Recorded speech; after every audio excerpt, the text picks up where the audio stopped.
Buckingham Palace is one of the most iconic landmarks in the world, and it's no surprise why. The palace is not only the official residence of the British monarch, but also a symbol of the country's rich history and culture. But what exactly makes Buckingham Palace worth so much money? And also, what secrets lie behind its walls? Well, stay with us as we take you on a journey inside Queen Elizabeth's $5 billion Buckingham Palace and reveal some of its most fascinating secrets. But first, let's take a little detour to bring you up to speed about the palace itself. Buckingham Palace. Buckingham Palace is the official residence and administrative headquarters of the British monarch in London. The palace has a long and fascinating history dating back to the 17th century. The site of the palace was originally a marshy land along the River Tyburn, owned by various nobles and monks over the centuries. In 1703, John Sheffield, the first Duke of Buckingham and Normanby, built a large townhouse on the property, which became known as Buckingham House. Fast forward to 1761, and King George III bought Buckingham House for his wife, Queen Charlotte, and their children. He then commissioned a renovation of the house, which became known as the Queen's House. The house was mainly used as a private residence and a place for entertaining guests. In 1820, King George IV inherited the house and decided to transform it into a grand palace. And in 1837, Queen Victoria was the first sovereign to use Buckingham Palace as her official residence. She, however, found the palace too small for her growing family and ordered another wing to be built along the garden front. She also moved the Marble Arch to Hyde Park and replaced it with a new gatehouse. Queen Victoria also installed many modern amenities in the palace, such as gas lighting, flushing toilets, and electric bells. Ever since, Buckingham Palace has been the scene of many historic events and ceremonies. Today it has 775 rooms, including 19 staterooms, 52 royal and guest bedrooms, 188 staff bedrooms, 78 bathrooms, and 92 offices. It also has a ballroom, a chapel, a cinema, a swimming pool, and wait for it, a post office. The Buckingham Garden is also the largest private garden in London. However, one more interesting fact about this awesome palace is that it is worth a staggering $5 billion. Yeah, you heard that right. Each year, during the majority of July to October, the staterooms, which is where official and state events are held, graciously open their doors to the public. With that said, let's now take a trip through this exquisite palace to reveal some of its most fascinating secrets, and of course the most expensive things owned by the late monarch, Queen Elizabeth II. The 2-penny blue Mauritius stamp. Buckingham Palace has a collection of stamps from around the world, including one of the most valuable and rarest postage stamps in the world, the 2-penny blue Mauritius stamp, also known as the tuppenny blue. This stamp was issued by the British colony of Mauritius in September 1847, along with an orange-red 1-penny stamp. Both stamps had the words Post Office on them, which was later changed to Post Paid on subsequent issues. The 2-penny blue stamp is part of the Royal Philatelic Collection, which belonged to Queen Elizabeth II and is housed in a special room at the palace. The Queen was also the 5th monarch to inherit the Royal Philatelic Collection. The 2-penny blue stamp features the profile head of Queen Victoria, engraved by a local artist named Joseph Osmond Barnard. He based his design on the British stamps of the time, but gave them a distinct primitive character. Only 500 of each value were printed from a single plate, and many of them were used to send invitations for a ball hosted by the wife of the governor of Mauritius. This stamp is so rare that only a few dozen are known to exist today, and they are highly sought after by collectors. One of the places where you can see an original 2-penny blue stamp is at Buckingham Palace, the London residence and administrative headquarters of the monarch of the United Kingdom. The Mauritius Post Office postage stamps have earned their place as some of the world's most prized treasures, thanks to their inclusion in the esteemed collections of renowned stamp enthusiasts such as Sir Ernest de Silva, Alfred F. Lichtenstein, and many others. So over the years, their value skyrocketed, rendering them treasures of unparalleled worth in the philatelic world. In fact, back in 1904, King George V made history by acquiring an unused blue 2-pence post office stamp at an auction, setting a remarkable world record with a winning bid of £1,450. Adjusting for inflation, that impressive sum would equate to approximately £170,000 in the year 2021. Also, in 2011, the most recent auction of one of these stamps saw it sell for approximately £1.05 million, which translates to an astonishing $1.7 million.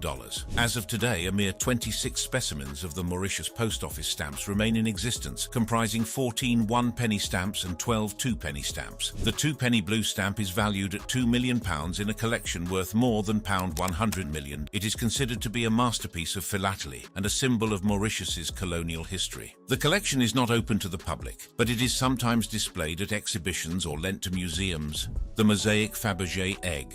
Queen Elizabeth's Fabergé collection has more than 600 pieces, with one of the most iconic of all being the mosaic Fabergé egg. The mosaic Fabergé egg is a masterpiece of jewelry and art that was created by the famous Russian jeweler Peter Carl Fabergé in 1914. It is one of the most intricate and expensive Fabergé eggs ever made. The mosaic Fabergé egg was commissioned by Tsar Nicholas II of Russia as a gift for his wife, Tsarina Alexandra Feodorovna, for Easter celebrations in 1914. It was the last egg that the couple received before the outbreak of World War I and the Russian Revolution, which would end their reign and their lives. The egg is a symbol of their love and their family, as it contains a surprise inside. The egg is made of platinum and gold, and it is divided into 5 oval panels with diamond and gold belts. The panels are decorated with a mosaic design of flowers made of diamonds, sapphires, rubies, emeralds, topazes, and garnets. The mosaic pieces are so small and precise that they resemble needlework or tapestry. At the top of the egg there is a moonstone that reveals the year 1914 and the initials of the Empress in Russian characters. The surprise inside the egg is a removable miniature gold frame with relief profiles of the Tsar's children: Olga, Tatiana, Maria, Anastasia, and Alexei. The frame is enameled with a sepia basket of flowers and the names and the year of each child. The frame rests on a gold stand in the shape of the royal crown and can be removed from the egg by gold clips. The portraits are made of grisaille enamel, a technique that uses different shades of grey to create a realistic effect. The mosaic Fabergé egg is one of the few Fabergé eggs that survived the turmoil of the Russian Revolution and remained intact. It was confiscated by the Bolsheviks in 1917 and sold by the Antiquariat, the Soviet agency in charge of selling confiscated treasures. The egg was then later sold to King George V and Queen Mary of England for £250 in 1933. Following this purchase, the egg became part of the royal collection and was inherited by Queen Elizabeth II in 1952 when she became the Queen. The mosaic egg continues to be a cherished part of the royal collection. The egg also graced a public exhibition from July to October 2011 as a highlight of the Royal Fabergé Showcase during Buckingham Palace's summer opening alongside other Fabergé eggs.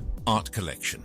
The art collection of Queen Elizabeth II is one of the most impressive and valuable in the world. In fact, the Queen's Gallery at Buckingham Palace houses an abundance of priceless art, constituting the most extensive privately owned collection in existence. Comprising a staggering 1 million objects, this extraordinary collection encompasses a unique diversity of treasures. Among them are 7,000 paintings and more than 150,000 works on paper, including 30,000 watercolors and drawings. Additionally, there are around 450,000 photographs, along with a rich tapestry of 700,000 art pieces, ranging from furniture, ceramics and textiles to carriages, weaponry, jewelry and more. This vast assortment also includes clocks, musical instruments, tableware, plants, manuscripts, books and sculptures. The history of the Queen's art collection can be traced back to the 16th century, when King Henry VIII began to acquire artworks from Europe and beyond. However, the most significant period of expansion was during the reign of King Charles I,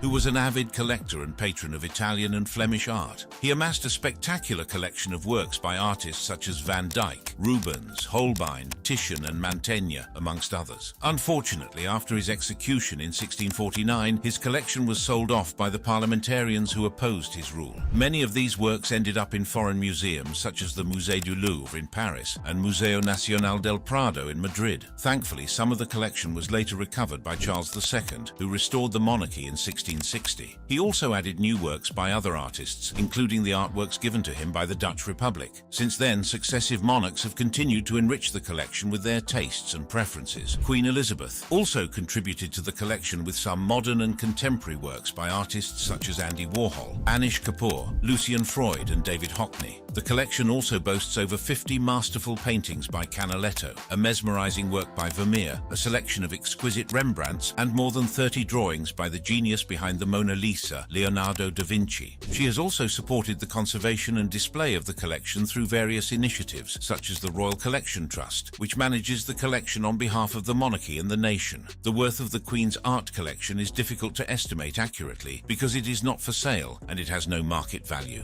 However, some experts have suggested that it could be worth around £10 billion or more based on its size, quality, rarity and historical significance. Approximately 3,000 objects are presently on loan to museums worldwide, while numerous others find temporary homes in exhibitions on a rotational basis. Jewelry collection. Queen Elizabeth amassed a vast and valuable collection of jewelry, crowns, tiaras and other precious items that reflected her taste, heritage and style during her reign. Some of these these pieces of jewelry were passed down through generations, like her engagement ring and tiara. Others were bestowed upon her by fellow royals and esteemed dignitaries. Some she commissioned herself or had crafted by renowned jewelers. Among them you'll find rare and one-of-a-kind gems, as well as elegant simplicity and dazzling sparkle. One of the most iconic pieces of the Queen's jewellery collection is the Imperial State Crown. The Imperial State Crown is a symbol of the British monarch's power and has been worn by different kings and queens since the 15th century. The current version was made in 1937 and is used by a new monarch for the first time in the royal procession after their coronation, which is done with the St. Edward's crown. Subsequently, this illustrious crown is then worn on state occasions such as the state openings of Parliament. It features 2,868 brilliant cut diamonds, 17 sapphires, 11 emeralds, 5 rubies, and 273 pearls. The crown weighs 2.3 pounds and the top cross is adorned with St. Edward's sapphire, a jewel said to have been obtained from the ring of Edward the Confessor during his reinterment at Westminster Abbey in the year 1163. The true worth of the Imperial State Crown has remained a topic of contention over the years. With no official appraisal on record, any attempts to gauge its value are essentially guesswork. Nevertheless, experts have placed their estimations of the crown to be between a whopping £3 billion and £5 billion.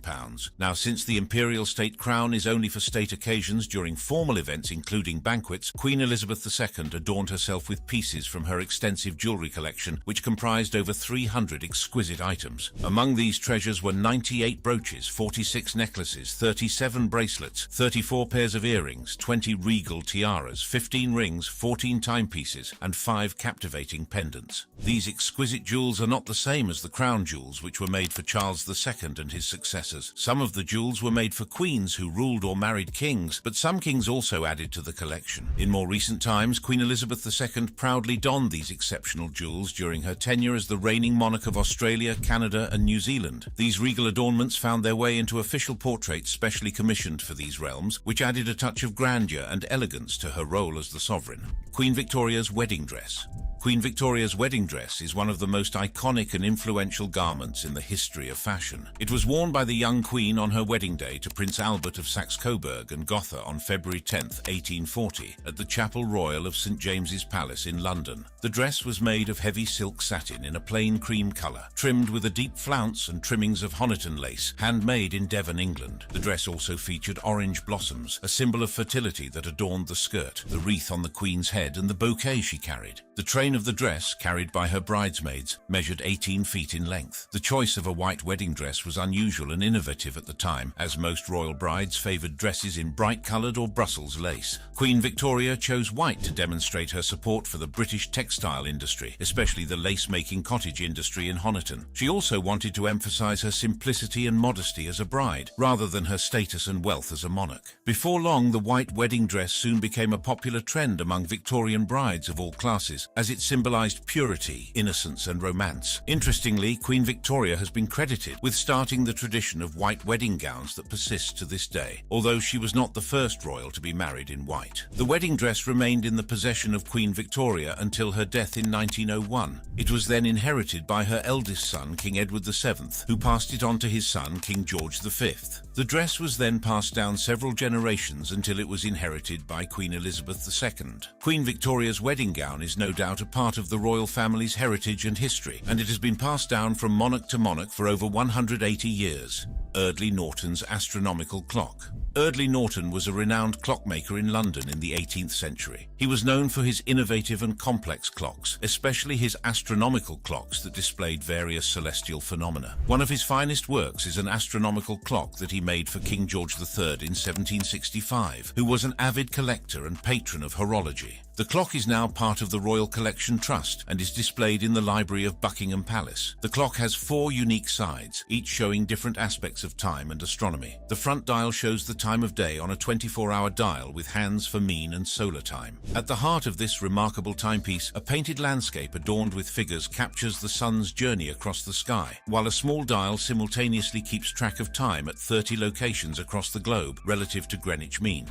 The hour hand completes a full rotation every 24 24 hours, while the minute hand revolves once an hour, either ahead or behind the equation hand depending on the date. And to ensure precision, the landscape rises during winter and lowers in summer, ensuring the sun consistently rises and sets at the precise time for that day of the year. At the pinnacle, a lunette meticulously records both the date and the month, which does not yet complete this ingenious display of timekeeping artistry. Coming to the left side dial, this side of the clock shows the date on a large revolving dial in the center below 3 smaller dials. On the upper right, you can see which day of the week it is. In the middle at the top, there's a dial showing the month. Meanwhile, on the left, a dial controls how everything moves. This control system works from a plate positioned at a 90-degree angle to the main plates. The transfer of time happens through gears that power the back dial, which, interestingly, shows the age and phases of the moon and high and low tides at 32 seaports. The moon is represented by a globe in the arch. The tide, on the other hand, is indicated by a silver-painted wave that rises and falls according to a complex mechanism. Lastly, there's the right side dial that shows an orrery, or a model of the solar system. This side of the clock shows the position of the planets in their orbits according to the system of Copernicus as they move around their orbits. Eardley Norton's astronomical clock is beautifully housed in a mahogany case with silver and enamel dials and mounts. It has a 3-train fusee-driven movement with a dual deadbeat escapement and an unusual offset crutch arm. The clock also features a pendulum at the back of the clock behind the back dial. This one-of-a-kind clock is considered one of Norton's masterpieces and, of course, one of the most sophisticated astronomical clocks ever made.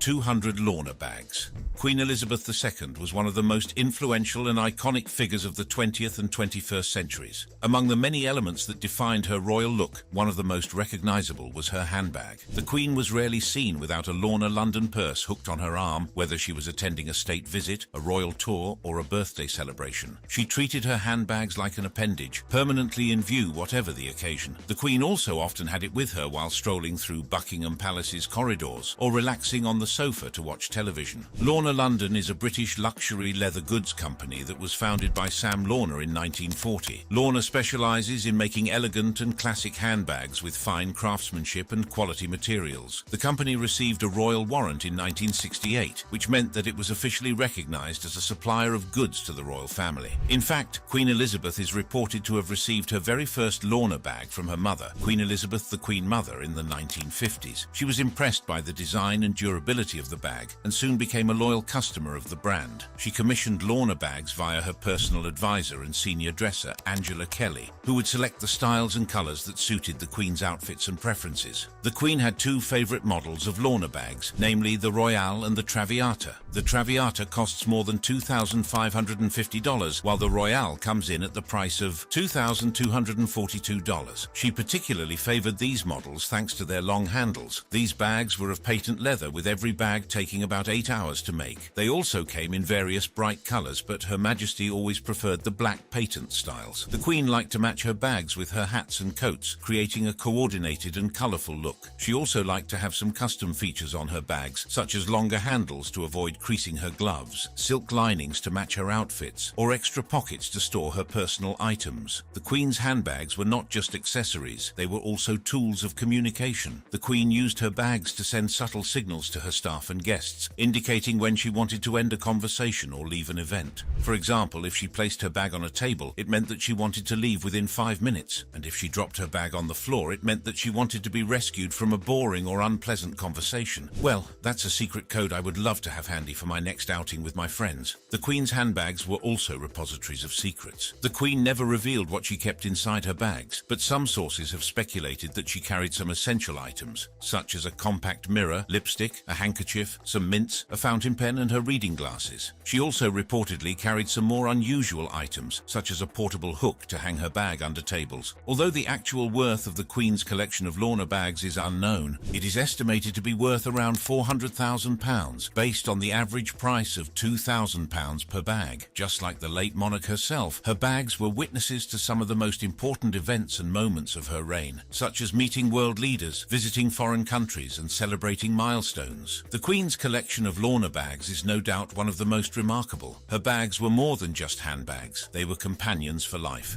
The Royal Garden. When it comes to the topic of gardens, the Buckingham Palace Garden is an extraordinary example of a walled oasis in the middle of London. It covers about 16 hectares and boasts a rich diversity of plants, animals, and historical features. The garden dates back to the 17th century century, when James I established a plantation of mulberries for the rearing of silkworms on the site. However, the scheme failed because the wrong type of mulberry bush was chosen. Today, the garden boasts a diverse array of 45 mulberry tree varieties, and since the year 2000, it has proudly housed the National Collection of Mulberries. The garden became part of the royal property in 1761, when George III bought Buckingham House as a private residence for his consort, Queen Charlotte. During their reign, the garden was home to a collection of exotic animals, including an elephant and one of the earliest zebras seen in England. The garden later underwent a major transformation in the 19th century, when George IV converted Buckingham House into Buckingham Palace. The new design included a lake and an artificial high bank called the Mound, among other additions. Recent renovations of the garden in the 20th and 21st centuries also came with new features such as a tennis court. Also within the garden's confines flourish 325 wild plant species, along with 30 species of breeding birds and a splendid canopy of over 1,000 trees. This arboreal wonderland comprises 98 majestic plane trees and a diverse assembly of 85 distinct oak species. The Buckingham Palace Garden also acts as a refuge for London's rarely spotted native birds, including the common sandpiper, sedge warbler, and lesser whitethroat. The garden is not only a place of beauty and tranquility, but also a venue for official entertainment and celebratory events. Among the garden's renowned gatherings are the garden parties, a tradition dating back to Queen Victoria's reign, where approximately 24,000 guests from diverse backgrounds are warmly invited each summer. Beyond these, the garden plays host to an array of events, including concerts, receptions, investitures, and state visits. The Royal Garden at Buckingham Palace is a unique and fascinating attraction that is open to the public for a limited period each year, usually from July to October. Visitors can explore the garden at their own pace or join a guided tour that covers some of the highlights of the garden. They also get to enjoy a picnic on one of the sweeping lawns overlooking the palace after the tour. Chandeliers. Chandeliers are one of the most striking features of Buckingham Palace. The palace has an estimated 800 chandeliers throughout its 775 rooms, which include 19 staterooms, 52 royal and guest bedrooms, 188 staff bedrooms, 92 offices, and 78 bathrooms. The chandeliers are made of various materials such as crystal and glass, and they reflect different styles and periods of history. The chandeliers in Buckingham Palace have a long and fascinating history, dating back to the reign of King George IV in the early 19th century. George IV was a lavish spender and a patron of the arts, who transformed Buckingham House into a grand palace with extensive renovations and additions. He commissioned several chandeliers from the leading manufacturers of the time, such as Parker and Perry. Maintaining these impressive lightings required huge manpower. This was why King George IV used more than 30 workers to keep the candles in chandeliers lit around the palace. These chandeliers were designed to impress and dazzle the guests at royal balls and banquets, and they still do so today. One notable set of chandeliers in Buckingham Palace are those in the throne room, which was also created by George IV as a setting for his coronation banquet in 1821. The throne room has 7 chandeliers that give off light equivalent to 3,000 candles. Other rooms in Buckingham Palace are also decorated with exquisite chandeliers. These light fixtures are also subject to regular maintenance and cleaning, which is a challenging and time-consuming task. The palace has a team of experts who take care of the chandeliers, using special techniques and equipment to ensure their safety and preservation. But thankfully, cleaning them is getting easier by the day. For example, the glass pieces are now modernized so that they can be effortlessly controlled using a remote. This allows them to be conveniently lowered and raised for cleaning purposes. The chandeliers in Buckingham Palace are not only beautiful objects, but also valuable assets. According to some estimates, the total worth of the chandelier collection in the palace is around millions of dollars. This figure is based on the rarity, quality, and historical significance of the chandeliers, as well as their size, weight, and number of pieces. Queen Victoria's gold piano. Queen Victoria's gold piano in Buckingham Palace is an extraordinary piece of musical and artistic history that can be found in the White Drawing Room at Buckingham Palace. It also caused a buzz on social media when the public caught sight of the gold-gilded instrument in the background as the Queen delivered her annual royal Christmas message. This piano is Queen Victoria's gold piano, made by S&P Erard, a French firm that was famous for producing high-quality pianos for many of the greatest composers and performers of the 19th century, such as Chopin, Liszt, Mendelssohn, and Wagner. Erard was also known for inventing the double escapement action, which allowed rapid repetition of a single key and enabled more virtuosic playing. Talking about the value of the piano, it is hard to place an estimate on it, as the piano is a one-of-a-kind, hand-painted model masterpiece that has historical and sentimental significance. However, based on some comparisons with other Erard grand pianos from the same period, it could be worth around £138,000, which is equivalent to $175,000. The piano was made for Queen Victoria in 1856, as both she and her husband, Prince Albert, shared her love of music.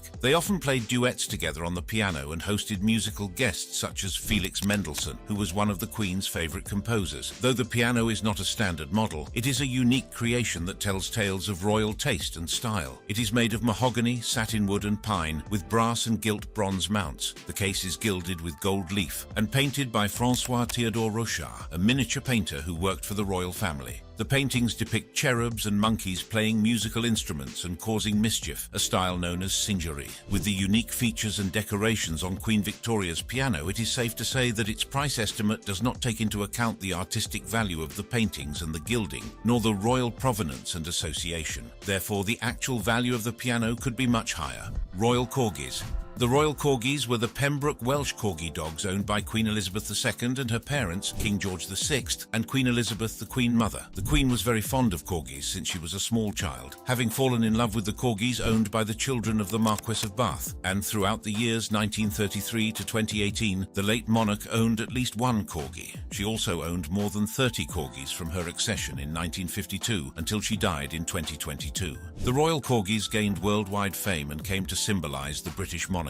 Even in their passing, these beloved dogs left an enduring legacy, with their images immortalized in various forms of art, including statues, professional photographs and paintings. The first Royal Corgi was Dookie, who was brought home by King George VI in 1933. In fact, a photograph from George VI's photo album shows the late Queen when she was just 10 years old with Dookie and another early favorite Corgi named Jane at Balmoral. Following the death of Dookie at the start of World War II and Jane's death after she was accidentally run over and killed in 1944, Susan became the first Pembroke Welsh Corgi to belong solely to Elizabeth and also became the foundation of a royal breeding program. She received this new Corgi as a gift on her 18th birthday in 1944, the same year Jane died. The dog was officially registered as Hickathrift Pippa, but everyone knew her as Sue, a name that eventually morphed into Susan. The bond between Susan and Elizabeth grew so strong that Susan joined the princess on her honeymoon with Prince Philip, concealed under blankets in the royal carriage. As an additional expression of her love for her pets, Queen Elizabeth also went as far as personally overseeing a program of Pembroke Welsh Corgi breeding at Windsor Castle. Her Majesty's meticulously bred, purebred puppies proudly bore the Windsor Kennel name as part of their moniker. And interestingly, Susan became the ancestral matriarch to all of Queen Elizabeth's Corgis. The Queen's Corgis were not only her pets, but also her companions and confidants. They accompanied her on official trips, stayed with her at various residences, and greeted guests and dignitaries. The Corgis also relished their privileged life within Buckingham Palace, where they had a specially designed room dedicated to their comfort, famously referred to as the Corgi Room. In addition to this, the dogs had a disciplined regimen for their meals, health and grooming. They were served in their own dishes, approved by veterinary experts, and even had their own wicker baskets. The Royal Corgis were nothing short of celebrities, as they featured in various media and cultural events. They appeared on magazine covers, stamps, coins and television shows. 3 of the beloved Royal Corgis were also part of the opening ceremony of the 2012 London Olympics, where they escorted the Queen and James Bond to a helicopter that supposedly took them to the stadium. Besides her human family, Elizabeth is survived by 2 Corgis, a Cocker Spaniel and a Dorgie. Which of these historical items in Queen Elizabeth's $5 billion Buckingham Palace do you find the most interesting? Tell us your thoughts in the comments. Also, for more captivating videos like this, click on one of the cards currently displayed on your screen.